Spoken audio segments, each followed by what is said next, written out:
Oi, boa tarde, a gente aqui mais uma vez, eu com a Carol. Carol, é super difícil eu conseguir falar eu com a Carol, eu sempre fico com a Carol, mas eu com a Carol Campos. Quem acompanhou semana passada, né, Carol, sabe que foi tão interessante porque a gente teve acesso ao estudo do Instituto Vozes da Educação, que a Carol Campos coordenou. Logo na sequência, ela também coordenou um outro estudo envolvendo aí mais países, 20 países, e no dia que a gente conversou na semana passada, foi o dia que esse estudo foi publicado. Então, ela pôde adiantar com a gente vários aspectos desse estudo envolvendo 20 países e o retorno das aulas, né, como foi nesses 20 países. E o mais interessante foi que, dali para diante, a Carol, a gente viu ela em vários jornais do Brasil, né, televisão aberta, falando a respeito desse estudo. Então, quem participou, o pessoal ficou me enviando assim, nossa, Poliana, puxa, que legal, a gente já estava sabendo. Foi bem positivo mesmo. Então, Carol, mais uma vez, seja bem-vinda, e eu agradeço você poder participar com a gente desse momento. É a primeira vez que eu estou fazendo live aqui, sabe? No ambiente de Facebook. Eu já participei de algumas, mas fazendo pela minha página, é a minha estreia, sabe? Então, se tiver alguma situação que eu tenha que pedir ajuda aos universitários, né?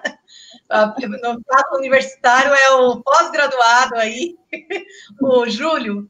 Eu já estou adiantando aqui para você e para todo mundo que está assistindo. A gente combinou, para quem está chegando agora, né, na semana passada, então, recapitulando, em Ubatuba a gente constituiu um comitê para tratar da questão do retorno das aulas. Em Ubatuba, agora, nesse momento, não é o momento adequado para que isso aconteça, mas vai acontecer um dia. E é claro que, para quando esse dia chegar, a gente precisa estar muito bem estruturado. Então, temos um comitê que tem estudado, organizado os protocolos, a gente tem feito um trabalho intersetorial também envolvendo o Comitê Técnico da Saúde do município e se respaldado em estudos como esse que eu já falei, que foi, né, realizado pelo Instituto Vozes da Educação, do qual a Carol coordenou, com várias outras pesquisadoras. Eu vi o time, que timaço, hein, Carol? E um serviço prestado também, inicialmente para o Instituto Unibanco, e depois envolvendo várias outras organizações, né, Carol? Quer falar um pouquinho mais disso? Quero. Primeiro, obrigada, Poliana, obrigada mesmo, assim, para mim é um prazer enorme, uma honra compartilhar aqui com você e com o Ubatuba. Você sabe, eu sou ex-secretária municipal de educação também, aqui no Agreste de Pernambuco, e eu sei de como é bacana ter a oportunidade de falar com as redes. Então, primeiro, muito obrigada por esse momento, por oportunizar essa conversa. Como você falou, a gente fez um trabalho inicial para o Instituto Unibanco, em que a gente falava sobre como que organizações internacionais estavam lidando com as orientações para a volta às aulas. Então, o que os países deveriam fazer na volta às aulas. E, a partir disso, a gente começou a observar que, bom, se as orientações da Unesco, da OMS, da Unicef são essas, vamos ver se os países fizeram isso. E aí tem uma coalizão de instituições do terceiro setor, nos pediu para fazer um levantamento internacional, e nós selecionamos aí 20 países, que foi isso que a gente liberou na semana passada, e que, claro, é o tema do momento, né? O assunto, as redes estão super apreensivas e curiosas, querendo saber, então a gente está nesse momento de tentar apurar as redes com esse levantamento. No primeiro estudo do levantamento, a gente identificou 3 aspectos, né, que são importantes. Primeiro, o momento da decisão, né? O que os países, né? Como que eles decidiram? Qual que foi o momento? Depois, a questão da preparação e, na sequência da preparação, o pós-reabertura. E na questão da decisão, tem várias pessoas de outros municípios também participando com a gente. Seria interessante a gente, se você puder, trazer os elementos principais para a gente decidir. Um deles, né, é a questão do como que está o monitoramento, né, a questão da Covid, no caso, no país, né? Então, a gente acaba aqui trazendo um pouco para a nossa realidade local, enquanto cidades. No entanto, a gente vai olhar como que esses países fizeram isso. Além de você olhar, né, os que voltaram, começaram a voltar, pelo que eu vi do estudo, quando começou a queda, né, da questão do contágio. É isso mesmo? Então, assim, vou até pedir, aproveitando que você já falou que a gente pode pedir ajuda para o Júlio, eu já vou pedir para o Júlio me ajudar aí, projetar na tela o nosso levantamento, mas sim, a gente tem que considerar vários fatores, né? Eu acho que o primeiro ponto, Poliana, é que o Brasil, ele é um país continental, então o que acontece em um município não necessariamente vai acontecer em outro. Então, eu já entendi que vocês optaram, porque para vocês é uma situação e a gente respeita muito isso. O levantamento, ele em momento algum vai dizer volte, não volte. O levantamento, ele serve para qualificar o debate, porque o que a gente percebeu é que, como muitas coisas no Brasil, o debate estava polarizado. Então, estava polarizado com aquelas pessoas que falam: eu não vou voltar de jeito nenhum, porque tem perigo, tem uma questão sanitária, a segurança das crianças, do meu filho, a minha segurança enquanto professor, enquanto profissional da educação. E aquelas outras pessoas que falavam: tem que voltar de qualquer jeito, tem que voltar porque é um absurdo ficar com as escolas fechadas e etc. Então, e a gente acha que existem mais cores nessa paleta, né? Então, tem o preto e o branco, mas tem o azul, o amarelo, o rosa, o vermelho, o laranja, o roxo, o verde, que a gente queria trazer para colorir um pouco mais essa discussão. Então, no nosso levantamento, o que nós fizemos foi justamente tentar qualificar isso. E a gente entende que é algo complicado, ninguém aqui acha que é simples, porque se fosse simples, a gente não estava reunindo tantas pessoas para falar sobre isso. Mas a gente acha também que é importante a gente olhar para os países que fizeram uma boa retomada e, ao mesmo tempo, olhar para quem não fez uma boa retomada. Porque daí a gente aprende com quem fez certo e evita os erros de quem não fez da melhor forma. Então, assim, eu acho que é bom a gente saber quais são os pontos positivos e os pontos de atenção, tentar focar nos pontos positivos e fugir dos pontos de atenção. Então, foi esse o objetivo desse trabalho. Da primeira etapa do trabalho, eu destaquei 3 aspectos nessa questão de como decidir. Primeiro, observar se a curva de contágio ela começou a cair. Isso. Depois, a gente olhar para a questão da estrutura da escola, se realmente a gente reuniu condições para oferecer essa estrutura, ainda que de forma gradativa, né, um retorno, na hipótese de um retorno, ser feito de forma gradativa. E depois, um outro aspecto que eu considerei também muito importante é a questão do papel social da escola também, de observar quem, de fato, está tendo condições, o percentual da sua comunidade escolar, que realmente está tendo acesso à aula remota, está participando, e o percentual de quem, de fato, não participou. Inclusive, uma das alegações do secretário estadual de Educação de São Paulo é essa questão da preocupação com quem, por mais que você esteja fazendo, junto com os gestores, com os professores, todo um trabalho de busca ativa nas redes municipais e também na rede estadual, mas tem ainda uma parcela, né, que você acaba aqui não chegando. Então, quando ele fala dessa possibilidade do retorno gradativo e também respeitando as condições de cada município, ele pontua essa preocupação de você conferir mais um meio para que esses alunos que, com tudo isso que você fez e que você não conseguiu esse contato e trazer para a aula remota, você tem essa possibilidade de estar trazendo.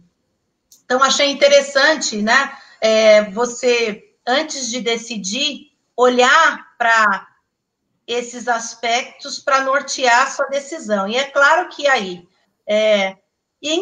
aliás, a segunda parte, quando fala da preparação para a reabertura, a gente decidindo por reabrir, ou não decidindo, ou dizendo não vamos reabrir agora, como é o caso de Ubatuba, das cidades do litoral norte, que eu estou acompanhando mais de perto, a gente também vê que o trabalho ali de planejamento, de realmente oferecer condições, ele praticamente é o mesmo, né? Então, foi o que você falou, né? São dois trabalhos diferentes. Esse levantamento internacional é o mais recente, esse que você está se referindo é o anterior que a gente fez. E acho que a gente começa apoiando as redes justamente porque a gente juntou o que vários organismos internacionais estavam falando, e aí eles falavam justamente isso. Ok, você quer reabrir, tá, mas antes de reabrir, vamos pensar. O que essa reabertura significa na sua rede? Então... Sim. Será que a gente tem muitas crianças que estão sem acesso às aulas remotas? Será que tem muitas crianças que estão em condição de vulnerabilidade, compreendendo essa vulnerabilidade de um sentido amplo? Desde aquela criança que não consegue se alimentar porque está longe da escola, até aquela criança que eventualmente sofre uma violência doméstica, uma violência sexual. É importante a gente falar, Poliana, que nós estudamos a situação de Uganda e Sierra Leoa na época do surto do ebola. Lembra que teve o ebola? Lembro. Então, ali, as pessoas também, por causa do ebola, foram obrigadas a ficar em distanciamento social. E ao ficar em distanciamento social, houve um aumento de 65% no número de gravidez na adolescência. Nossa! 65%. Isso porque as meninas passavam 48% a mais de tempo com homens, na presença de homens. Então, assim, elas foram muito estupradas, enfim, gravidez não indesejada. Então, a gente não pode esquecer dessas questões, né?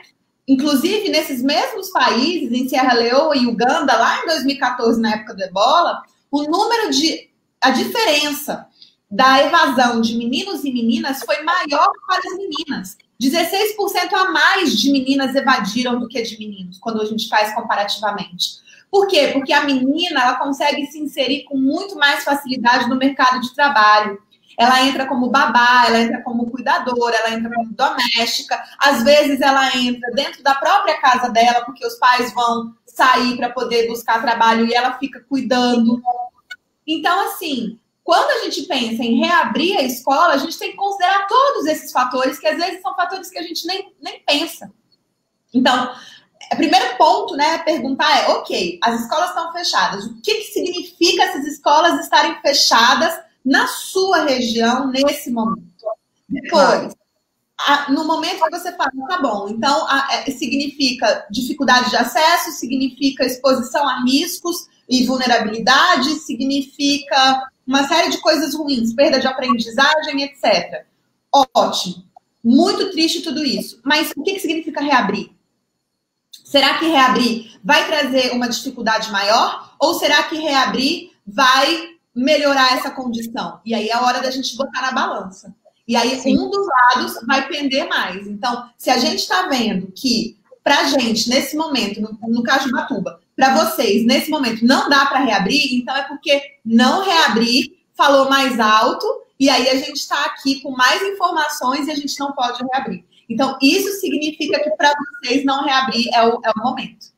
Algo que eu estou vendo agora, de uns tempos para cá, Carol, e que agora, na questão da pandemia, tem se acentuado, e como pesquisadora também a gente vê isso assim de uma forma muito positiva, é a utilização da tecnologia, por exemplo, dos questionários, né? Google Forms, um exemplo, que está aí disponível. Então, várias redes utilizando disso para realmente promover a escuta, né? Ouvir a população, a sua comunidade escolar e captar essa percepção. No Ubatuba, a gente também realizou isso tem sido realizado, a gente tem visto a adoção dessa prática para também compreender como que cada família sente, né? se ela se sente segura ou insegura em relação a isso. Observar também quais são as dificuldades, com quem que a criança tem ficado em casa, na ausência do pai e da mãe.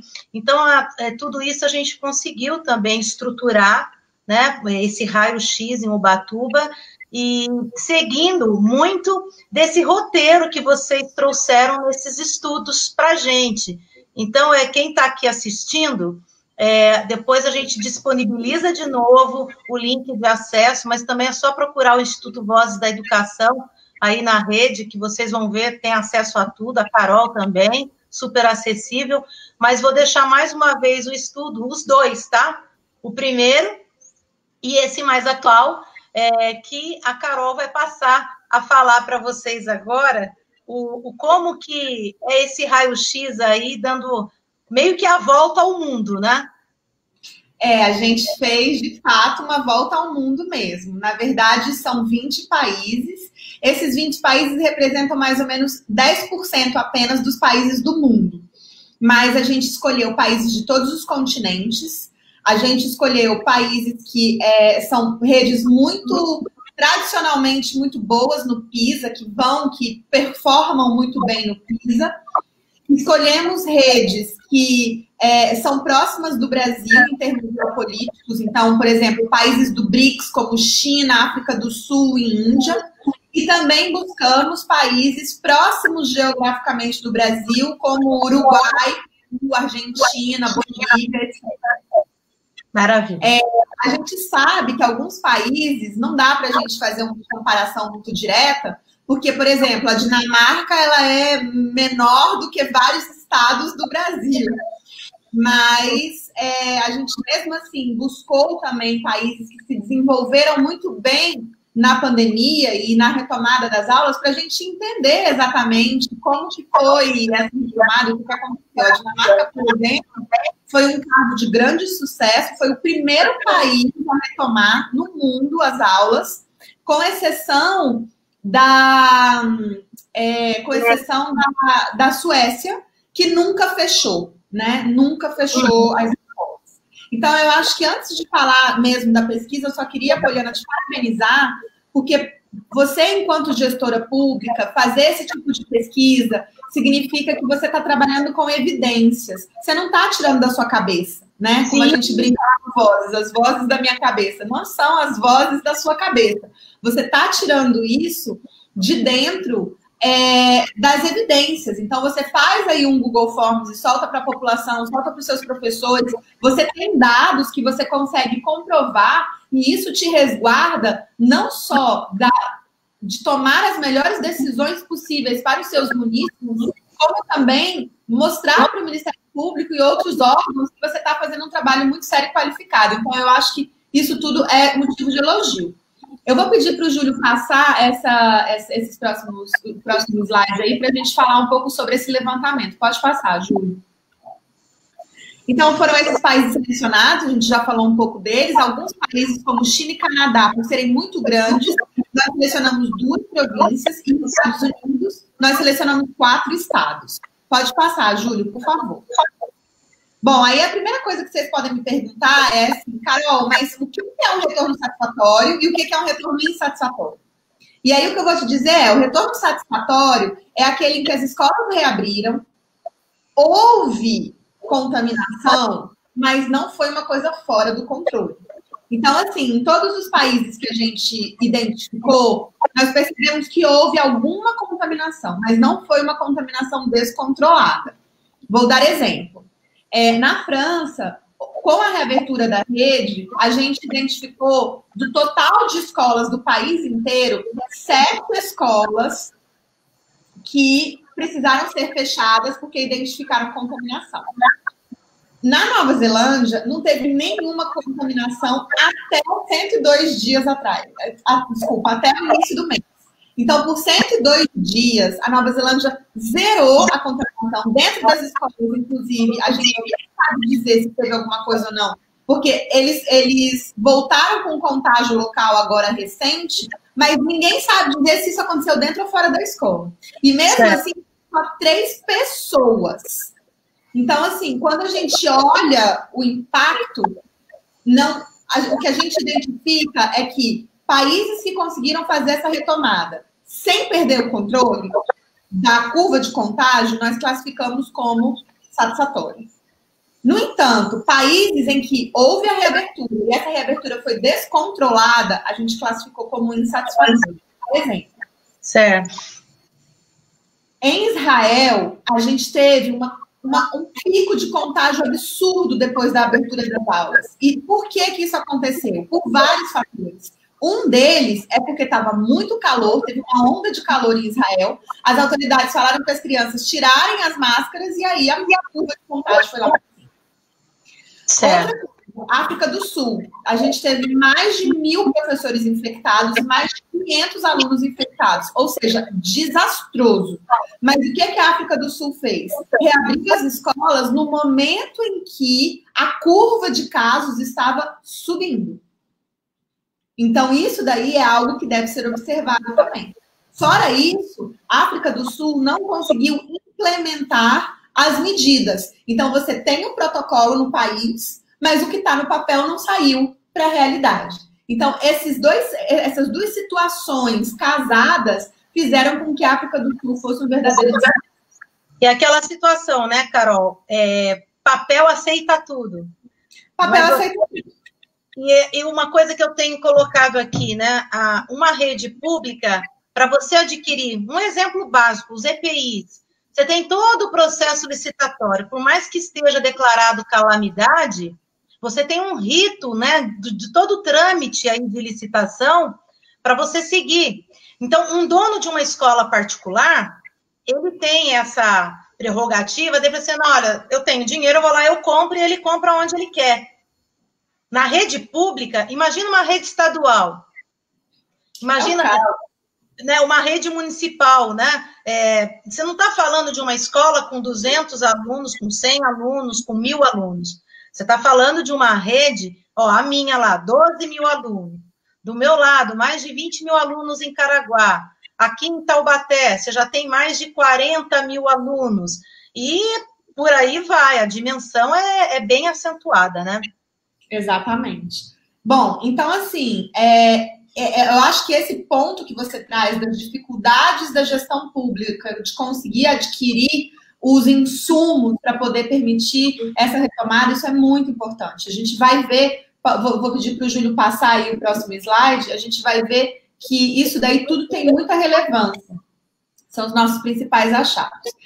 Então, acho que a primeira coisa é falar sobre essa curva de contágio. O que a gente percebeu? Que os países que estão com reabertura satisfatória, eles estavam com a curva ou caindo ou estabilizada. Mas olha só, é importante dizer, hein, Poliana, quando a gente fala de curva estabilizada, eu não estou falando daquela curva que subiu e estabilizou e virou um platô, não. Eu estou falando da curva que subiu, caiu e deu uma estabilizadinha. Então, assim, é muito importante dizer que essa curva estável não significa que ela está estável lá em cima, lá no pico. Isso não é o estável que a gente está buscando. Então, foi isso que a gente identificou. Aí você vai falar para mim, Carol, mas então se a minha curva está baixa, eu posso voltar? Não pode. Se a sua curva está baixa, esse é um indicador para você voltar. Vamos ver os demais indicadores. Aí os outros são, o que a gente identificou? As medidas sanitárias, elas são muito importantes, mas o distanciamento social é algo absurdamente importante. Então, vamos lá. Sabe uma coisa que eu achei interessante? Que na pesquisa que nós fizemos, o Hubert, que é o presidente do Conselho Estadual de Educação aqui, ele fala uma coisa frequentemente. Às vezes a gente vem com alguma coisa, o outro está vindo do outro ponto do estado com a mesma ideia. Ele fala, olha, isso já deve estar no inconsciente coletivo, né? Ele coloca alguma coisa assim. E eu captei isso na pesquisa. Né, um dos pontos principais como medidas de segurança que foi assinalado tanto por pais como pelos profissionais da educação, em específico professores e gestores, é a questão do distanciamento. O distanciamento é super importante, porque assim, uma coisa é você ter esse cuidado que você está tendo, de fazer todos os procedimentos licitatórios, para comprar mais material de limpeza, para comprar álcool, para comprar, enfim. Outra coisa é o distanciamento. Então, é importante a gente dizer, sabe, Poliana, porque algumas pessoas me perguntaram assim, nossa, Carol, então tinha robô lá na porta da escola, foi testagem em massa, o que esses países fizeram? Gente, não foi nada disso. Não teve robô, não teve testagem em massa. Sabe o que eles fizeram? Eles aumentaram a frequência da higienização. Então, isso realmente aconteceu. Por exemplo, na China, brinquedo, isso aí sobretudo para infantil, brinquedo que era difícil de higienizar, guarda no armário e não usa. Vamos usar apenas os brinquedos que são de fácil higienização. E aí, então, claro que houve um aumento da higienização, mas teve o componente do distanciamento social. Então, por exemplo, o distanciamento social, ele significa que você pode separar as turmas, e aqui no Brasil a gente tem a questão do tempo parcial, muito mais do que a escola em tempo integral. Porque lá eles colocaram tempo parcial, então dividiram a turma, metade é de manhã, metade é de tarde. A gente não tem como fazer isso no Brasil, mas a gente tem como fazer uma troca de dias, alternância de dias. Então, uma turma vai hoje, a outra turma vai amanhã, e assim a gente vai fazendo essa troca logística. A gente sabe que essa logística pode ser complexa em muitas situações, daí porque a gente classificou essa medida de distanciamento social, de inversão de dias, como uma medida complexa. Mas eu quero frisar aqui que o complexo não significa que a gente está falando de medidas impossíveis de serem tomadas, como um robô, como testar todo mundo. Não é isso. A outra coisa também que a gente identificou dentro do distanciamento social é que a criação de bolhas ou clusters, como a gente chama, isso é muito bom. Isso, assim, dá um resultado muito interessante. Porque é o seguinte, você coloca as crianças numa mesma turma. E aí tem um professor apenas que fica nessa turma. Para fundir isso já funciona normalmente, porque já é o nosso dia a dia. Com a observação de que você vai ter que mudar o horário de entrada e saída dessas turmas. Então, você coloca as turmas para entrar no horário diferente. Não deixa, pai e mãe não entram na escola mais. Pai e mãe nesses países estão fora da escola. Não, e eu sei que isso em município é muito desafiador, porque eu, quando estava secretária, já tive situação de pai ir lá na minha secretaria e falar, a diretora não me deixou entrar na escola, como é que eu faço? Então, assim, isso tem que ser uma coisa de conscientização da população e mudar o horário de entrada também, para evitar muita aglomeração na escola nesses momentos. E aí, como eu estava falando, as bolhas, elas funcionam, para Funde 2, ela vai funcionar assim, o professor de uma determinada,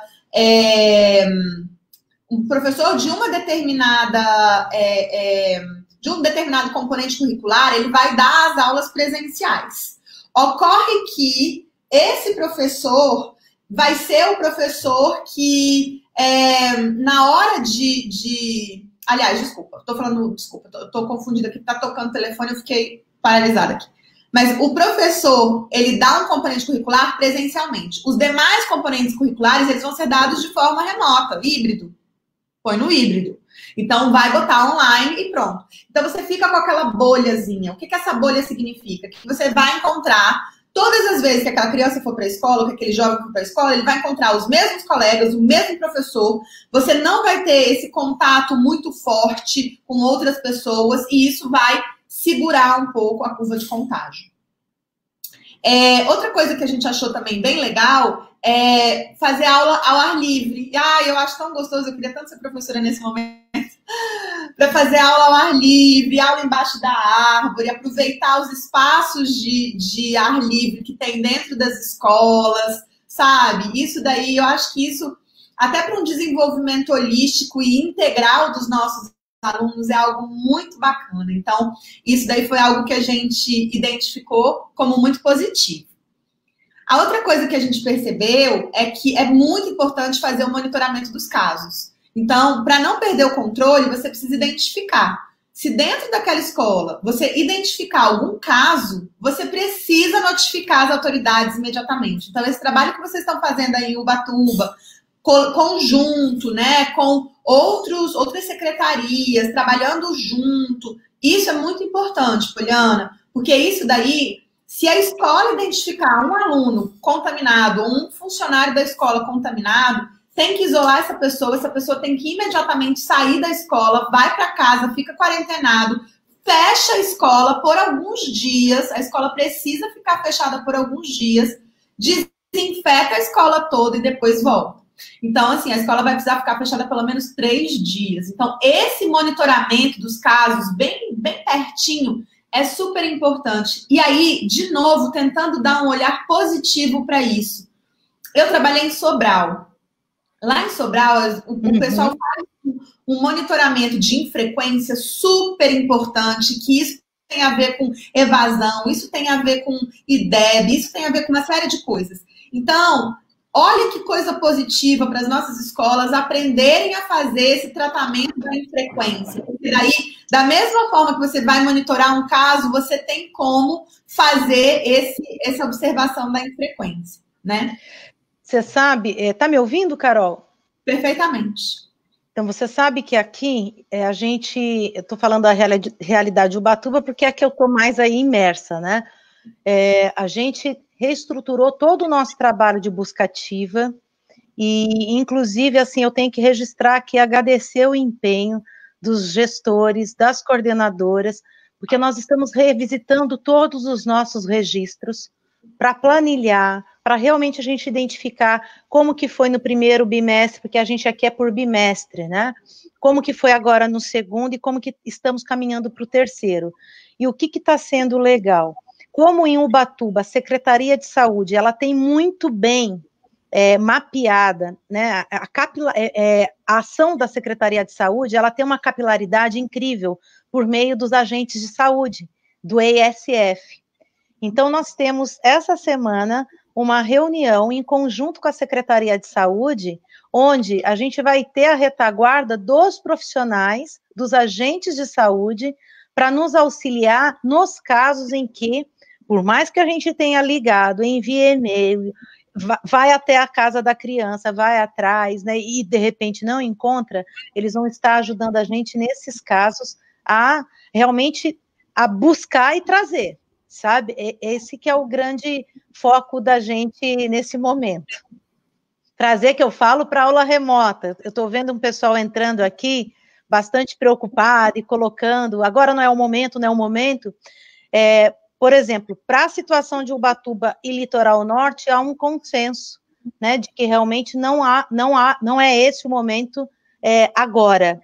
No entanto, como profissionais, a gente precisa compreender que um dia esse momento vai acontecer. E por mais que esse momento não seja agora, ele precisa ser estruturado, ele precisa ser planejado, e isso que a gente está fazendo aqui hoje é um grande exercício. Quem já passou por isso, por que a gente não pode aprender? Né? O que os outros países fizeram que deram certo, né? E que convergem, né? Nesse dar certo, e o que não deu certo para a gente não precisar cometer os mesmos erros, né? Porque a gente sabe que daí a penalidade, ela é grande, é a própria vida, né? Você colocar a vida em risco. Então, assim, para quem está bastante ansioso, e a gente sabe, porque a gente identificou isso em pesquisa também, a comunidade escolar tensa, ansiosa, inclusive estruturamos um trabalho de acolhimento socioemocional, voltado para professor, voltado para pais. Agora a gente vai iniciar com um trabalho com a saúde também, voltado para a questão dos alunos, principalmente os adolescentes, enfim, já unindo a questões aí do Setembro Amarelo. O que a gente precisa compreender é o momento não é agora de retorno na nossa região ali, que é por onde eu estou acompanhando. Só que um dia ele vai acontecer e a gente precisa aprender, a gente precisa estudar, não adianta só falar não agora, mas quando vier surgir a condições para que a gente retorne, a gente tem que contribuir com essa estrutura, não dá para fechar os olhos, né? A gente tem que olhar para essas crianças, está tendo um grande esforço de toda a comunidade para garantir, né, o direito à manutenção do processo ensino-aprendizagem. A Márcia, que você bem conhece, que é a nossa presidente da Undime São Paulo, tem trabalhado muito nesse sentido, com essa sensibilização. No entanto, um dia vai acontecer, desculpa estar repetindo mais uma vez, mas é porque eu sinto que falta essa cultura no nosso país do planejamento. Parece que é o seguinte, é tudo do dia para a noite. E agora a gente está em meio a uma pandemia, podendo aí identificar, né, a situação dela, identificar o que a gente precisa melhorar em termos de estrutura. Então, não dá para fechar os olhos para isso e deixar só para depois. Não, a gente tem que trabalhar, tem que conhecer a respeito no momento agora, para que a gente possa ter uma assertividade maior quando for tomar a decisão de retorno, né? Eu acho que é perfeito sua ponderação, Poliana, porque quando a gente pensa, a gente sabe, né, que as pessoas estão muito apreensivas, inclusive a gente detectou isso no levantamento. Boa parte dos países que nós identificamos, a opinião pública era completamente contrária. A opinião pública não queria de jeito nenhum. Pais e sindicatos muito contrários, não queriam de forma alguma.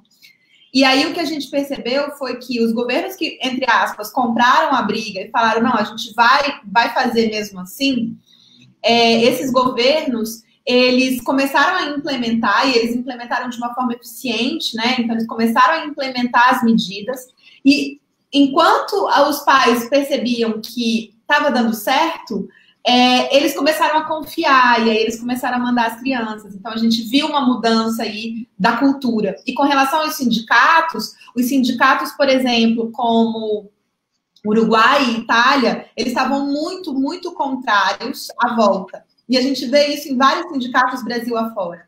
Só que na hora que o governo falou, tudo bem, eu sei que vocês estão contra, mas vamos pensar, é isso que você está falando, vamos planejar, porque não dá para a gente fazer da noite para o dia voltar às escolas. E eu vou falar sobre isso daqui a um minuto. Mas na hora que a população chamou, aliás, o governo chamou o sindicato para junto, e o sindicato começou a participar e opinar, e o sindicato viu que tinha uma política específica para professor em grupo de risco, aí os sindicatos mudaram completamente, ficaram a favor e mudaram a cabeça dos professores. Então, isso aconteceu no Uruguai, nosso vizinho aqui. Aconteceu na Itália, na Dinamarca, o sindicato da Dinamarca ajudou tanto que agora o sindicato da Dinamarca está ajudando o sindicato do Reino Unido. Aí eu fiquei pensando, seria tão legal se o sindicato de Ubatuba pudesse ajudar os outros sindicatos do Brasil todo a repensar, de vocês estarem juntos, de fazer algo coletivo, porque é isso, o planejamento ele precisa de acontecer. Para você ter uma ideia, quando a gente fala da curva, a gente analisou a curva 7 dias antes da reabertura, porque eu falei para o meu time, eu já fui gestora, ninguém abre a escola 1, 2, 3 e já vamos abrir, não é assim. Sim. Se a gente precisa de um tempo para pensar, vamos olhar, então, vamos observar como é que estava uma semana antes de reabrir, porque foi naquele momento que o gestor decidiu. O gestor, ele estava monitorando a curva, mas em algum momento ele falou, vamos abrir agora. Só que do vamos abrir agora até efetivamente você abrir, é pelo menos uma semana, pelo menos. E assim, eu estou sendo generosa, porque deve ter sido até um tempo maior. Então, a gente teve esse cuidado também no levantamento de olhar para isso. Tem um ponto muito importante, que é a parte da comunicação, Poliana. E nesse ponto eu acho que eu preciso te parabenizar. A gente já conversou em outros momentos. Eu vejo o seu esforço enquanto gestora de estar próxima das pessoas, dos seus munícipes, não só do time de professores e profissionais da educação, mas dos munícipes, dos pais. Eu vejo você sempre fazendo live, a gente se tem no Instagram, então sempre aparece lá a Poliana fazendo live, e eu sei que é um esforço pessoal seu de levar informação para as pessoas, de qualificar o debate, de falar para as pessoas o que está acontecendo. Todas as vezes que a gente conversa, você fala, nós não vamos reabrir nesse momento, esse não é um momento de reabertura para Ubatuba, mas a gente precisa pensar. Então, assim, os governos que fizeram a reabertura satisfatória, eles fizeram o que vocês estão fazendo. A gente viu que, por exemplo, na Nigéria, o governo, as autoridades se batiam, cada um falava um negócio, não tinha uma comunicação fluida com as pessoas. Era como se a Poliana falasse, não, agora a gente não vai retomar, mas a assessora da Poliana falasse, a secretária disse que vai retomar semana que vem. Então, assim, as informações chocando e a população desesperada. A gente viu que, como a Nigéria voltou recentemente, a gente colocou que é cedo ainda para avaliar. Mas pelo que a gente observou, vamos ter problemas na Nigéria. Então, assim... Aqui, essa questão da comunicação, a gente enfatizou desde o início, porque em paralelo à Secretaria da Educação, eu tenho contribuído com o prefeito Sato aqui na gestão do comitê de crise, né? A gente tem um comitê específico da saúde, que é o técnico, e tem um comitê de crise que faz essa interface com outros setores. Então, eu tenho essa função também em conjunto. E o prefeito, aqui no caso, ele frisa isso a todo instante, Carol. A gente precisa falar a mesma língua, a gente precisa acompanhar esses dados, todos os setores precisam estar cientes, então todo mundo recebe diariamente informações do que está acontecendo. Hoje fechamos balanço, por exemplo, do feriado de 7 de setembro. Você está numa cidade de litoral, não é isso? E assim como Ubatuba deve ter sofrido aí um número absurdo de pessoas. Enfim, por mais que você tenha a sua fiscalização, que está nas ruas 24 horas praticamente, fazendo trabalho sanitário, de postura, guarda, mas se você não tem uma retaguarda do governo estadual, do governo federal, no caso aqui, até mesmo para você disciplinar, fazer barreira sanitária nas estradas, né? Como que você consegue dar conta disso? Então, por vezes, o município está ficando sozinho, porque numa situação dessa de feriado, vem tudo para cá. E a gente que acompanha os dados sabe que a gente tem que esperar aí de 7 a 15 dias para ver o impacto que isso vai ter deixado para o local, né? E olha que Ubatuba é a segunda cidade do estado de São Paulo com maior índice de isolamento social. Ou seja, a população local tem feito, na medida do possível, a sua parte. Uhum. Agora, quando vem uma situação dessa de feriado, né, a gente, como é que faz, né? Exato. Desculpa te cortar, vamos seguir aí, desculpa. Imagina. Então, assim, eu acho que é importante essa parte de comunicação, a gente identificou realmente que é super importante, eu acho que isso daí vocês já têm, eu vou pedir para o Júlio passar para o próximo slide. Júlio? E aí, já passou. Já passou? E aí, tá mais rápido que eu, então. E aí, acho que a gente já falou um pouco sobre isso, né? Que foi a resistência da opinião pública, a questão dos sindicatos. E um outro ponto que eu queria trazer aqui, Poliana, muito importante, que, de novo, a gente não está falando, né, para reabrir ou para não reabrir, a gente está trazendo para qualificar o debate. Mas, assim, a gente vê muito claramente que os países que têm um compromisso com a educação, que é histórico e que tem boas notas no PISA, esses países eles seguraram a reabertura do comércio para abrir junto com as escolas. Então, eles colocaram as escolas no grupo prioritário. Então, o que a gente quer dizer aqui? Países como Alemanha, Dinamarca, Nova Zelândia, eles fizeram a reabertura, Singapura, eles seguraram. Em Singapura, eles abriram primeiro as escolas e depois que eles abriram o comércio. O que nos mostra a importância da educação para esses países. O Brasil fez a sua escolha, né? Inclusive, a Priscila Cruz, do Todos pela Educação, escreveu um artigo que foi publicado esse fim de semana a respeito disso, né? Exatamente, recebeu muitas críticas, inclusive, porque as pessoas não conseguem entender que o que a Priscila está falando é muito importante. É uma questão do que é prioridade, né? Bar ou a escola, né? O que ela disse foi isso, que ela falou, tá bom, o que você prefere? Você prefere abrir um bar ou você prefere abrir uma escola? Então, eu acho que as pessoas que trabalham com você, os educadores de Ubatuba, os pais... a gente, enquanto sociedade, a gente precisa entender a escolha que a gente fez. Porque a gente fez uma escolha que vai custar caro, né? Então, nós, enquanto sociedade brasileira, optamos por abrir primeiro os bares e depois as escolas. Para você ter uma ideia, em países como Dinamarca e Nova Zelândia, eles ficaram 35 dias com as escolas fechadas. Nós estamos indo para 170 dias. É uma diferença gritante. Então, assim, eu acho que a gente sabe que não dá para comparar em termos geográficos, né? O país do tamanho da Dinamarca, um país como a Nova Zelândia também que é pequeno, e o Brasil, Mas é importante que a gente olhe o Brasil de forma... Eu tenho dito isso, assim, embora sejamos uma nação única, a gente precisa olhar de forma individualizada e local. Aí, então, a gente precisa que cada município tenha um cuidado muito grande de olhar para a sua curva, olhar para as suas condições, e aí a gente volta para aquele primeiro levantamento. O que é possível de fazer? Tem um ponto que eu queria trazer, que eu achei muito interessante, que foi o caso do Uruguai. O Uruguai resolveu começar a reabertura pelas escolas de zona rural.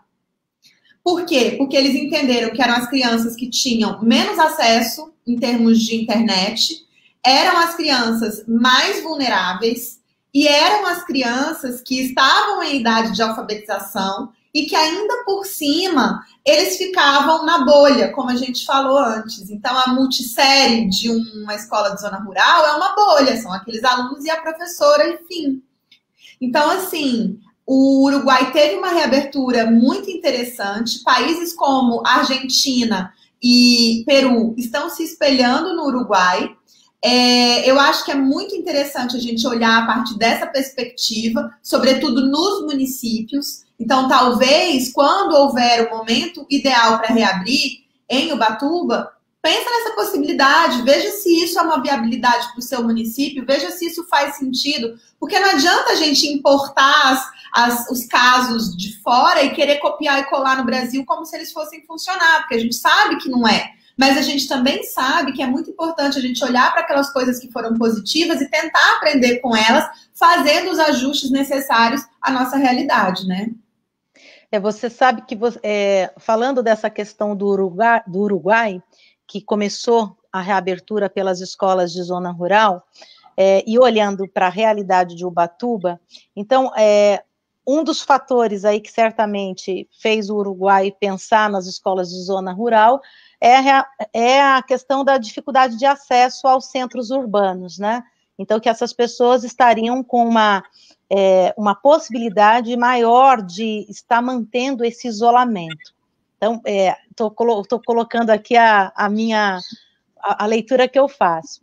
Em Ubatuba, a gente tem uma situação das comunidades tradicionais. Então, eu tenho comunidades quilombolas, eu tenho comunidade indígena, que também tem essa questão do difícil acesso, e que tem também, por outro lado, todo um trabalho de monitoramento por parte da Secretaria de Saúde, porque são comunidades que a gente viu um esforço muito grande de realmente fazer o isolamento. A gente teve uma ação, por exemplo, na região norte, Pissinguaba. Eu, como secretária da Educação, teve um dia que eu fui até lá para acompanhar a entrega das atividades remotas, né, das atividades impressas nas casas dos alunos.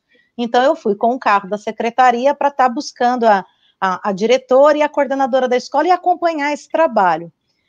Quando eu cheguei para entrar para a comunidade, como ela só tem uma entrada, estou falando uma entrada por terra, você pode vir por mar, né? Mas o que eu me deparo, né? E eu achei super positivo. A própria comunidade estabeleceu um rodízio proibindo a entrada de pessoas de fora para se proteger. Legal. Então eu tive que me identificar e eu achei lindo aquilo, né? Porque daí a diretora deixou avisado que a senhora vinha. Então eu tive que falar o meu nome inteiro, porque, né? Chega qualquer pessoa, eu sou essa. Não, tem que mostrar que é. Sabe aquela coisa de você tirar o chapéu para a organização da comunidade, eles se alternando ali, e não foi só lá, em várias outras também a gente identificou isso. Seria aí, talvez, uma possibilidade, mas eu sempre coloco talvez, Carol, e sou cuidadosa nisso, porque é aquilo, né? Às vezes as pessoas ouvem uma coisa e já começam a dizer outras, né? Então a gente tem que ter cautela no que a gente está colocando aqui, porque são possibilidades, são questões que a gente pode estar avaliando, como você bem disse. A gente acabou de dizer que não dá para comparar o Brasil com a Dinamarca e já estão dizendo que a gente está comparando o Brasil com a Dinamarca. Então, assim, a gente não está fazendo isso.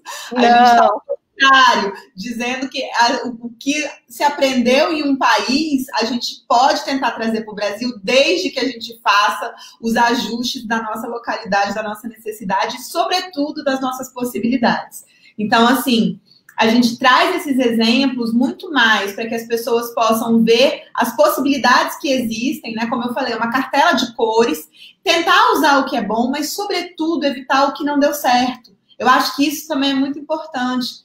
Por exemplo, tanto na África do Sul como em Israel, a gente identificou que a forma de comunicar do governo foi muito ruim.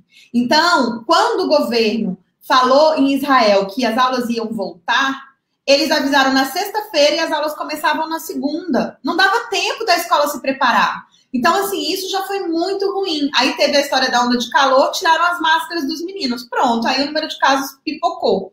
Na África do Sul, teve o protocolo, mas não tinha como implementar nas escolas. E no Brasil, historicamente, a gente tem uma dificuldade com implementação, a gente sabe disso. Então, se a gente já sabe dessa dificuldade, a gente é ótimo em criar lei, difícil em implementar a lei. Então, se a gente já sabe dessas nossas dificuldades, vamos ficar observando e vamos colocar de uma forma, acho que muito verdadeira, sabe? Quais são as nossas possibilidades? Põe no papel. A gente consegue, mas espera aí, a gente consegue limpar a escola 2 vezes por dia, ou sei lá, não sei quantas vezes, mas a gente consegue limpar a escola X vezes por dia? A gente tem dinheiro para comprar material? A gente tem pessoal? Como que tá isso? Países como Itália, por exemplo, no próprio Uruguai a gente percebeu também, eles tiveram que contratar profissionais. Então, houve uma necessidade de contratar profissionais, tanto mais professores, para poder, eles diminuíram as turmas, tiveram que contratar mais professores, quanto pessoas para fazer limpeza da escola, né? Então, assim... Tudo isso, né, Carol, exige o quê? Orçamento também, né? Recurso. A questão da limpeza, aqui a gente tem esse serviço terceirizado, mas a gente também já fez contato com a empresa porque nós queremos formação para as funcionárias em loco. Então, eles só estão aguardando da gente o parecer da vigilância sanitária quanto ao protocolo que nós adotamos, estamos buscando adotar aqui, de biossegurança para o município de Ubatuba, para que...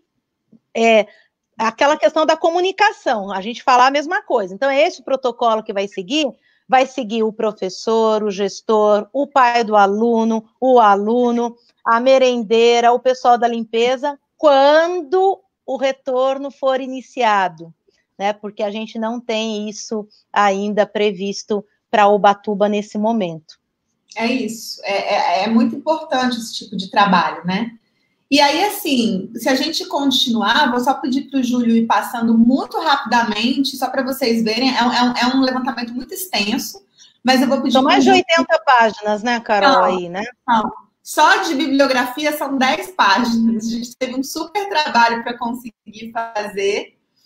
Júlio, se você puder passar para a gente, por favor, eu vou falando bem rapidinho, assim, mais para as pessoas verem mesmo, né? O que é que a gente, enfim, identificou. Pode Carol, passar, Júlio. A gente já está com 54 minutos, só que a gente começou um pouquinho... a gente já está com 54 minutos, só que a gente começou um pouquinho depois.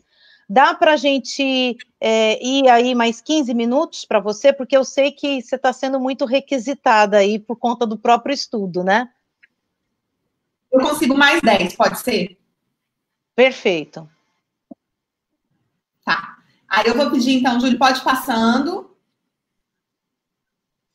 Ó, aí aqui a gente falou sobre a obrigatoriedade do retorno dos países. Então, alguns países, como, por exemplo, a Suécia, ela obrigou os pais, a Suécia nunca fechou as escolas, nem nos piores momentos, e ela obrigou os pais a mandarem as crianças para a escola, disse que se as crianças não fossem, entrar na justiça contra os pais. Então, assim, a Suécia foi super radical com os pais, e foi um caso bem ruim, na verdade, de contaminação lá. Em compensação, na França, a gente viu que começou de um jeito voluntário e depois ficou obrigatória a presença das crianças, mas a maior parte dos países deixou o retorno voluntário. A gente acha que isso é uma coisa importante de dizer, porque vale a pena observar para essa voluntariedade. Pode passar. Na parte de retorno, a gente meio que não tem uma tendência. Cada país fez de um jeito, alguns países estavam muito preocupados com o ensino médio, alguns países estavam muito preocupados em voltar uma turma de cada vez. Enfim, foi muito variado, né? Mas a gente sabe que o retorno faseado, independentemente se a gente está falando de voltar primeiro ao ensino médio, primeiro à alfabetização, primeiro à educação infantil, não importa. Tem que ser faseado e ele tem que ser gradual. Pode passar, Júlio. Pode passar. Pode passar. Passa. Aqui, ó, deixa eu só mostrar uma coisa para vocês. A África do Sul é essa bandeira coloridinha, vermelha, verde, azul, bem no centro da tela, tá vendo?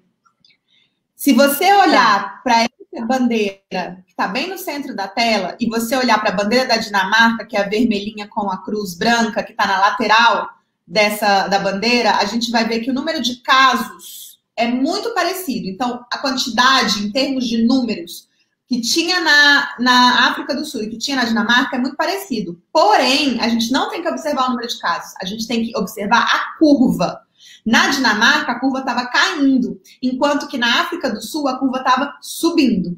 Então, não importa para a gente, porque o meu município está com 60 casos ou porque o meu município está com 1000 casos. Eu não quero saber. Eu quero saber como é que está a curva. A curva que importa, tá? Perfeito. Pode passar. Então, pessoal que está assistindo e que participa aí da educação e que pode contribuir, as cidades estão discutindo isso, busque focar isso, sempre perguntar como que está a curva de contágio, começa por aí. Isso. Pode passar, Júlio, por favor. Pode passar. A gente já falou sobre isso daí, pode passar. A Grazi estava falando alguma coisa de um texto que foi vinculado na internet sobre a Alemanha, que eu vi a bandeirinha da Alemanha aí, né, da Angela Merkel. Não sei se você vai ler. Estou vendo, o pronunciamento de hoje de Angela Merkel para o povo alemão, para mim, não foi surpresa, mas deixou muito estarrecidos. A Espanha está em sinal vermelho, a Itália chegando lá, segundo Merkel, que também é cientista, ninguém se iluda, a pandemia não só continua, mas deverá em outubro atingir um nível muito mais alto. A Europa sofrerá muito mais do que no primeiro semestre. Então, as pessoas estão falando sobre uma segunda onda. Ontem mesmo eu li que talvez no Brasil nem haja segunda onda, porque a gente já chegou num número tão alto de contágio e a gente está no platô desde então, que talvez a gente nem tenha segunda onda. Mas eu acho que o fato nesse momento é a gente ficar muito atento, né? Então, a gente precisa de aprender com os outros países. Então, se a gente está no momento em que a gente está fazendo as coisas com muita cautela e a gente está priorizando o que é importante, ainda que a gente tenha uma segunda onda, a gente vai saber o momento certo de fechar as escolas novamente, se for preciso. A gente viu que em vários países houve a necessidade de um segundo fechamento. Então, é muito mais uma questão de monitorar, e aí eu acho que vem muito dessa ideia do planejamento, monitoramento, para poder identificar o que a gente está fazendo de certo e errado. E, Carol, para frisar bem, uma coisa que é importante, nesse planejamento, você planejou como que vai ser a retomada, alinhou o protocolo de saúde, definiu o passo a passo, fez checklist para professor, para gestor, enfim, para todos os segmentos, a gente também tem que ter aquela coisa, né? Dando tudo certo, a gente segue dessa forma. Aquilo que você falou no início, aconteceu o caso de uma criança, né? Ou então um professor. Qual é o procedimento? Isso tem que estar no plano, gente. Exato. Isso tem que ser muito claro no plano, porque assim, aí é a questão da contingência, né? De você, como que eu faço agora? Porque como que eu recuo agora? Como que é o caminho de volta? Fecha a escola, deixa sem aula tantos dias, higienização aí redobrada. Então, são coisas que tem que estar no plano. Quem está participando aqui, como que pode contribuir na sua cidade, né? Observar se isso está claro, né? Quando começar a acontecer o retorno, até na escola do seu filho, às vezes particular, em alguma localidade, pode estar já com essa possibilidade de retorno e escolher dessa forma gradativa. Observar se tem isso assegurado, né? Até para a gente saber das ações, né? O como proceder. Você sabe que tem uma coisa importante que muitos países, você está falando desse negócio do cuidado, né, da gente monitorar os casos dentro das escolas, muitos países, eles não se focaram em comprar, eu tenho visto muito aqui no Brasil, os municípios preocupados em comprar termômetro, os países não estavam focados nisso. Essa coisa de você comprar o termômetro, você não está monitorando o vírus, você está monitorando quando a pessoa já está contaminada e já tem sintomas. Então, é importante a gente olhar o antes disso, né? Então, se a criança, eventualmente, e também conversar muito com os pais, se a criança está com febre, ela não pode ir para a escola. Sim. Ela não pode. E às vezes ela está com febre de uma sinusite, de uma dor de ouvido, porque criança é assim, mas ela não pode ir para a escola. Então, eu acho que esse tipo de observação também é importante. A escola tem um termômetro, é claro que é importante, mas ela não precisa ter 5 termômetros. Então, assim, se a gente tiver esse cuidado, isso tudo já ajuda na hora de tomar as melhores decisões, né? Perfeito. Aí quer levar mais um pouquinho? Gráficos, a gente vai passando aí, mas a gente trouxe aí os gráficos para mostrar, né, como que aconteceu. Então, alguns países tiveram férias, alguns países, aí na África do Sul, você pode ver que a curva está crescendo, já estavam 77 dias fechados quando eles resolveram abrir, mas quando eles resolveram abrir, a curva estava ascendente. Então, você sai de 1º de junho de 32 mil casos para quase 2 meses depois, 27/7, com 445 mil casos. Então, foi um pico absurdo de contágio. Houve realmente aí uma falta de cuidado muito grande do governo da África do Sul. Pode passar, por favor. A gente fez isso com todos os países. Pode passar. Pode passar. Aí são os estados, nos Estados Unidos. Pode passar. Hoje, inclusive, eu recebi, viu, Carol, em Ubatuba, da Vigilância Sanitária, esse monitoramento da nossa curva. Eu vou estar, já estou adiantando, acabei de receber. Já adianto para o pessoal do comitê que está participando que a gente vai levar o conhecimento deles. Que legal, que legal. Pode passar. Pode passar, que isso aí é mais a parte de medidas sanitárias mesmo, a gente já falou sobre isso, pode passando. Para vocês verem como que os países se comportaram. Aqui, a parte dos sindicatos, que a gente já falou também, pode passar. Sim. Pode passando. Dos pais, como que os pais reagiram também. A opinião pública, como eu falei para vocês, sempre com alta resistência, assim, muito difícil a opinião pública não ter uma resistência muito forte. Mas, enfim, apesar de tudo isso, a gente viu que os governos que realmente, entre aspas, compraram a briga, eles conseguiram ir demonstrando para a população que era seguro. Eu acho que, assim, eu sou mãe, você é mãe também, eu acho que todo mundo tem medo, né? A insegurança, ela a insegurança é preponderante. Volte para a escola.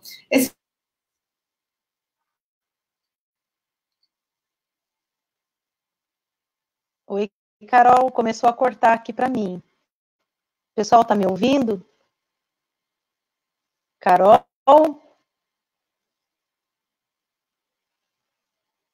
Espera aí que eu acho que a Carol vai voltar, gente. Agora aí, ó, subir para o lugar da Carol aí. Aí, ó, posicionamento dos sindicatos, como que se posicionou aí nos países. A gente também tem acompanhado as manifestações e consideramos justas todas, né, no sentido de preservação, de cuidado com os nossos profissionais. Eles precisam estar bem para poder desempenhar a função deles, né? Estou aguardando a Carol voltar, até porque a gente já está chegando aqui para o final, né? E quero agradecer, eu estou até olhando aqui, gente, ó, peguei o celular aqui para olhar um pouquinho, mas agradecer aí o Leandro, a Maria Luísa, nossa diretora, a Selma, Érica, o Fábio, que a esposa dele é enfermeira, e está colocando aqui, né, que identificou crianças infectadas e que não demonstraram sintomas nenhum. São coisas que a saúde, né, tem orientado a gente. Vou ver aqui, gente, se a Carol está tá me enviando, né? Opa, deixa eu ver aqui. Júlio, você vai fazer. A Carol tá voltando aí para poder estar finalizando com o pessoal. Coloquei aqui para o Júlio se ele me ouviu. Ele está digitando aqui para mim. Mas eu vou ler. Carol, pode entrar novamente no link. Deixa eu colocar para ela aqui, né? Vou pedir para ela entrar no... Ela estava com uma dificuldade, gente, com a internet também, né? Tenta entrar novamente pelo link. Pelo mesmo link. Isso. Enquanto isso, vou estar dando uma olhadinha aqui nos comentários, né? A Rosana dizendo que na escola dela um aluno positivou, a mãe, inclusive, é enfermeira. Depois aqui, ó, o Fernando falou que a Carol foi tomar um café. Não sei não, viu, Fernando? Nós Voltei. temos aqui... Ô, Carol, ó, só para terminar de responder aqui para o Leandro Moreira, tá? O Leandro Moreira, ele está perguntando se tem como consultar o documento que está sendo mostrado, deve ser uma indagação geral. Eu falei no comecinho, a gente vai disponibilizar o link, tá bom? Aqui, mas se vocês já quiserem já acabar e já buscar esse link, só procurar aí na internet Instituto Vozes da Educação, também a Carol Campos, pelo Facebook dela, Instagram. Olha, hoje a gente só não acessa, eu costumo dizer, só não acessa quando não quer, né, Carol? Porque está disponível, né? Mas eu vou passar agora para você conseguir aí fazer o grande final. Tá, de fato, assim, o nosso trabalho está disponível no nosso Instagram, é Vozes da Educação, e aí tem um underlinezinho depois do O, do Educação, então Vozes da Educação, underline. É o nosso Instagram. Ele tá disponível lá no link da bio. E a gente também está à disposição, eu estou à disposição no Instagram, no Facebook, procurar, falar comigo, estou super à disposição. Dando o estudo e basicamente a proposta assim, o estudo ele é bem mais cheio de detalhes, né, e traz vários gráficos, etc. Mas a grande coisa são aqueles 2 primeiros slides, que são os principais achados, em que a gente se deteve mais tempo falando. Então, assim, acho que é importante mostrar para todo mundo que existem casos de sucesso, de retomada no mundo. Cada município tem que observar o que é melhor, com muita verdade, com muito cuidado, chamar a população para junto. O medo da população é normal. O medo dos professores também é normal, a gente sabe disso. Mas a gente também sabe que ficar sem escola é uma coisa muito difícil, né? No fim das contas, a gente vê que as nossas crianças, as escolas estão fechadas, mas as crianças estão na rua, estão brincando. Praia. Não é que elas estão em casa, a gente tem percebido um pouco também. Mas eu acho que está travando ainda, né? Está travando um pouquinho.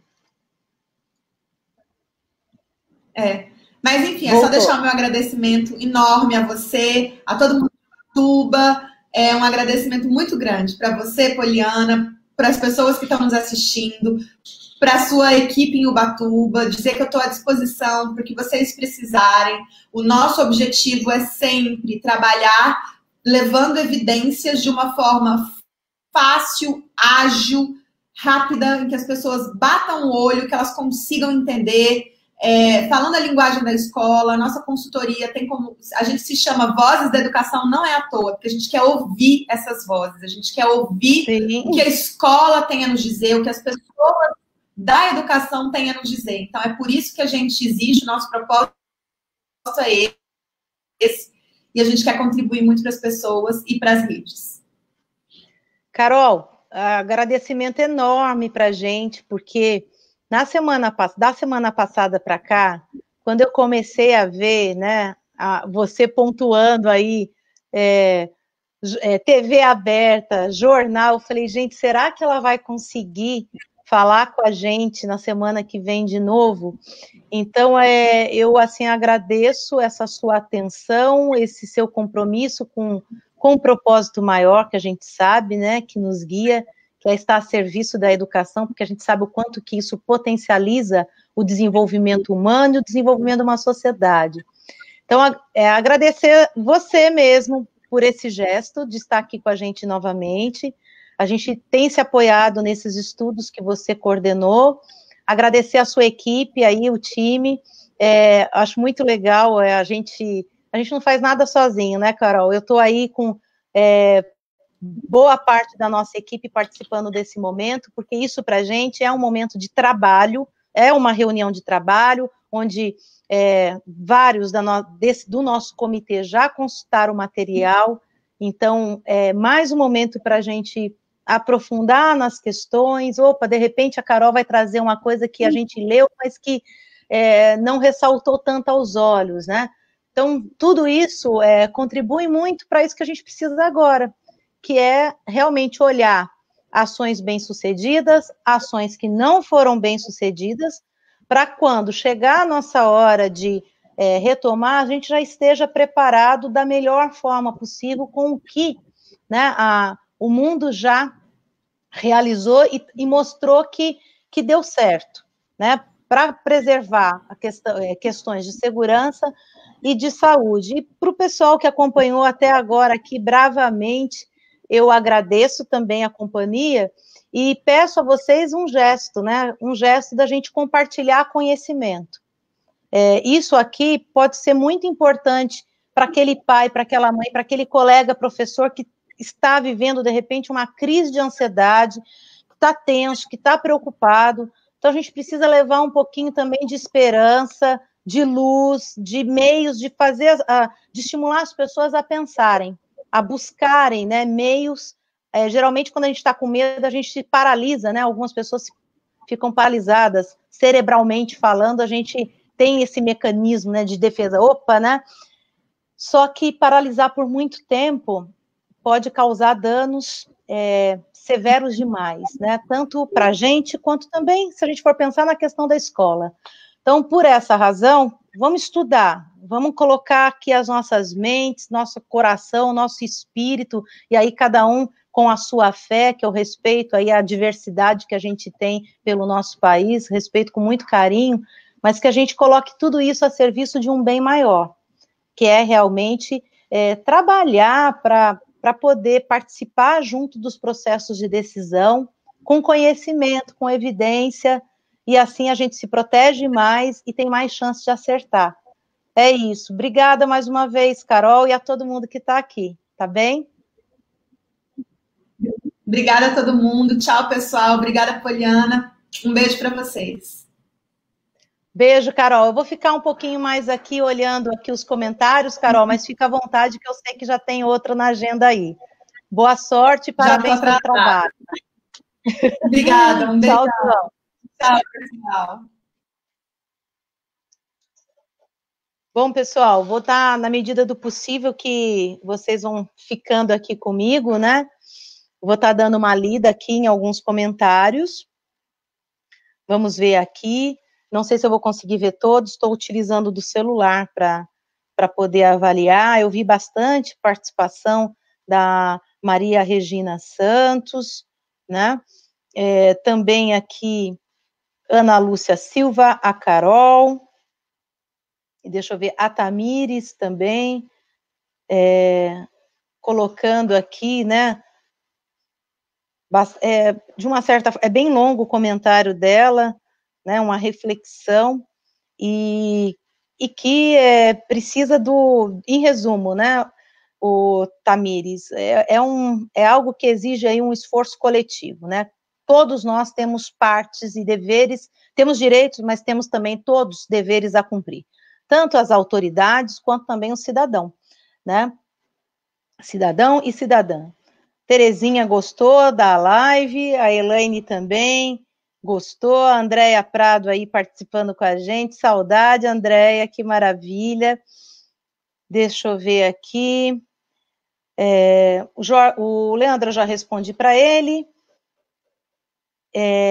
A Jardelina, né? A gente, em nenhum momento, Jardelina, a gente comparou Brasil com Dinamarca.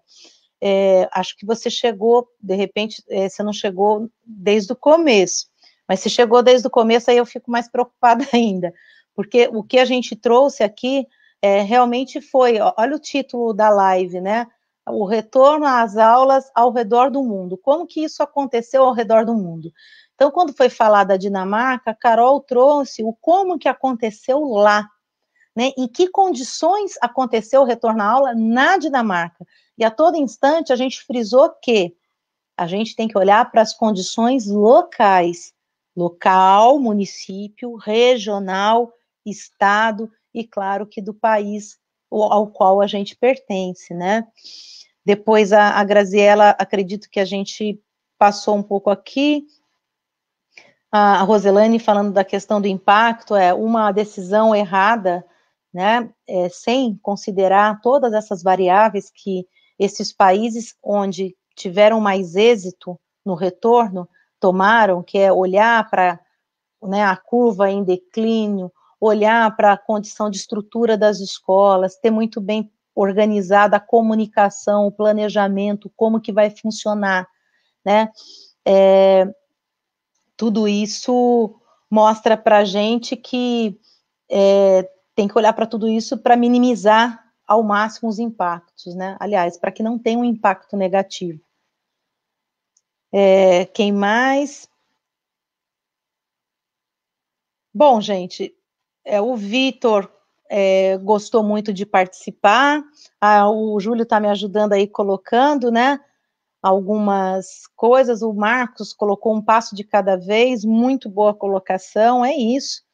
A Malu falando de ser feliz em fazer parte da equipe e que tem estudado e pensado melhor para Ubatuba. Eu penso que tudo isso, gente, isso que a humanidade está vivendo hoje, né?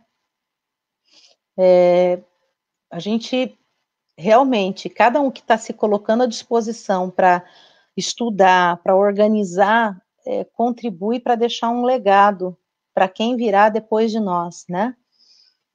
A gente espera que não aconteça de novo uma pandemia como essa e nenhuma outra pior. No entanto, a história, ao longo da história da humanidade, a gente viu que teve vários momentos como esse. Então, a gente não pode descartar, né, o que cada momento como esse também gera em termos de conhecimento e de ensinamento para a gente. Eu, diante de alguns problemas, né, que, sabe, deixa o coração da gente apertado, eu sempre busco olhar para aquilo e falar, o que isso está querendo me ensinar? É gostoso, aliás, não é que é gostoso, às vezes é angustiante, porque a situação às vezes é muito difícil, mas quando a gente olha e fala, o que eu posso aprender com isso, isso dá um gás para a gente, sabe? Tira a gente daquela zona de paralisação, se assim eu posso dizer. Bom, olha, o pessoal, assim, gostando muito da participação da Carol, a Luciana colocando aqui, dando os parabéns, obrigada pela sua participação também, Luciana, a Iná colocando dos esforços conjuntos, que a gente precisa, né, disso, para, né, ter, né, organizar uma retomada consciente, Bruno também aí assistindo. Bom, gente, como a Rosana colocou aqui agora, todas as informações, elas são necessárias, né, para que a gente possa se organizar melhor. E é isso, eu agradeço aí, então, vou finalizar por aqui, agradeço a participação de todos vocês, né, que estiveram conosco nesse momento, e a maneira que a gente tem também de contribuir com esse processo na medida que a gente tem acesso a documentos como esse, a gente não entende que tem que ficar só para a gente, sabe? A gente compartilha. Então,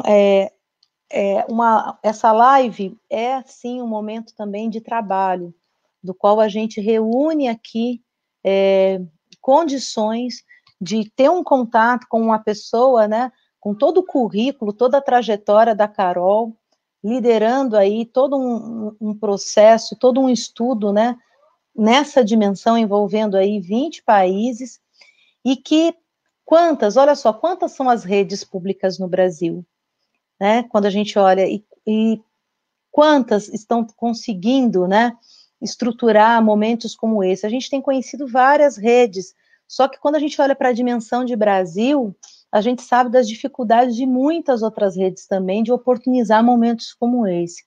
Então, que bom que, vamos olhar para isso também, que bom que a gente está conseguindo ter, né, na nossa agenda um momento como esse, que pode impulsionar a gente a aprimorar aí as nossas escolhas e as nossas ações. Obrigada, Luciana, a responsabilidade da gente aumenta, viu? Realmente é muita responsabilidade, e a gente, quando a gente tem uma equipe em sintonia, que também está com essa dedicação, aí a gente respira e vai, sabe? Opa, vamos, porque tem uma equipe junto da gente. E quando a gente tem a retaguarda também, no caso do executivo, no caso do prefeito, na nossa cidade, e aí eu faço questão de dizer, na cidade de Ubatuba, o prefeito Sato tem nos dado essa retaguarda, tem nos ouvido, tem feito as ponderações, tem buscado fazer essa harmonia entre os poderes também, ouvindo o Ministério Público, muito importante, buscando, né, Poliana, como que os professores estão avaliando, como que os pais estão avaliando. Então, acompanhando de perto, isso também é muito importante. Então, é uma soma de esforços. Gente, muito obrigada, e até a próxima, porque na medida que a gente identificar assuntos que são pertinentes e que podem ajudar, auxiliar no nosso aprimoramento, a gente não vai ficar só para a gente, não. A gente traz aqui, né? Traz aqui para compartilhar com as pessoas, tá bom? Beijo para vocês, fique com Deus e até a próxima. Eu só tenho agora, eu tenho que ver com o Júlio aqui para